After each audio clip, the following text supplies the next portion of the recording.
তরুণ প্রজন্মকে প্রাধান্য দিয়ে দলের কর্মপরিকল্পনা ঢেলে সাজানো হচ্ছে বলে জানালেন বিএনপির ভারপ্রাপ্ত চেয়ারম্যান তারেক রহমান।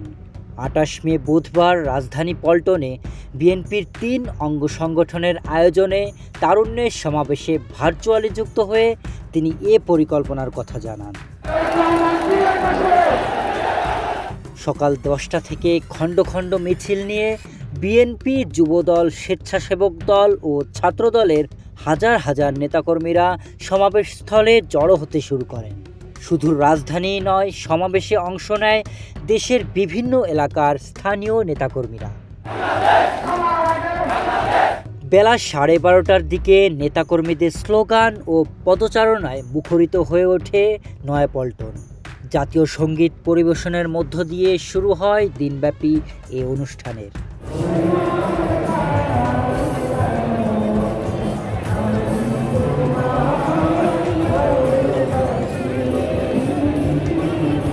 সারাদিন নানা আয়োজনে সরগরম ছিল সমাবেশস্থল।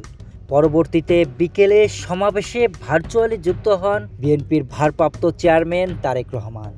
এ সময় তিনি বলেন, জনগণের বিশ্বাস ও ভালোবাসা নষ্ট হয় এমন কোনো পদক্ষেপ অন্তর্বর্তীকালীন সরকারকে নেওয়া ঠিক হবে না। রাজনৈতিক দলগুলোকে প্রতিপক্ষ বানাবেন না।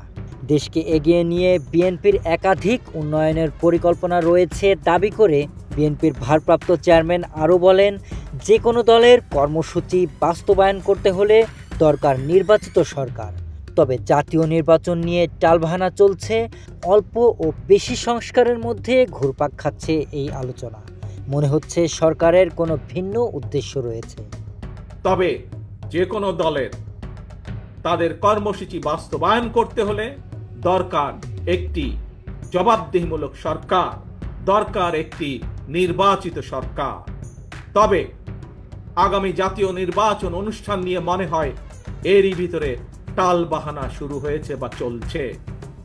কথিত অল্প সংস্কার আর বেশি সংস্কারের অভিনব শর্তের আবর্তে ঘুরপাক খাচ্ছে আগামী জাতীয় নির্বাচনের ভবিষ্যৎ। এরই ভিতরে জনগণ বিশ্বাস করতে শুরু করেছে সংস্কার নিয়ে সময় ক্ষেপণের আড়ালে অন্তর্বর্তীকালীন সরকারের ভেতরে এবং বাইরে কারো কারো মনে হয় কিছু ভিন্ন উদ্দেশ্য রয়েছে। অন্তর্বর্তী সরকারের উপদেষ্টাদের উদ্দেশ্যে তারেক রহমান বলেন, আপনাদের কেউ যদি রাষ্ট্র পরিচালনায় থাকতে চান তাহলে সরকার থেকে পদত্যাগ করে নির্বাচন করুন। যদি জনগণের রায় পান তাহলে আবার সরকারের দায়িত্ব গ্রহণ করবেন। গণতান্ত্রিকামী জনগণ এবং গণতন্ত্রের পক্ষের রাজনৈতিক দলগুলোকে দয়া করে প্রতিপক্ষ বানাবেন না। যদি আপনাদের কেউ রাষ্ট্র পরিচালনায় থাকতে চায় তাহলে সরকার থেকে পদত্যাগ করে জনগণের কাতারে আসুন, নির্বাচন করুন। যদি ভবিষ্যতে নির্বাচনে জনগণের রায় পান তাহলে আবার সরকারের দায়িত্ব গ্রহণ করুন। পরবর্তীতে অনুষ্ঠান শেষ হয় তারেক রহমানের সবার আগে বাংলাদেশ স্লোগান ও নেতাকর্মীদের মুখরিত নানা স্লোগানের মধ্য দিয়ে। Sharif Rahat, news desk, hello Bangla.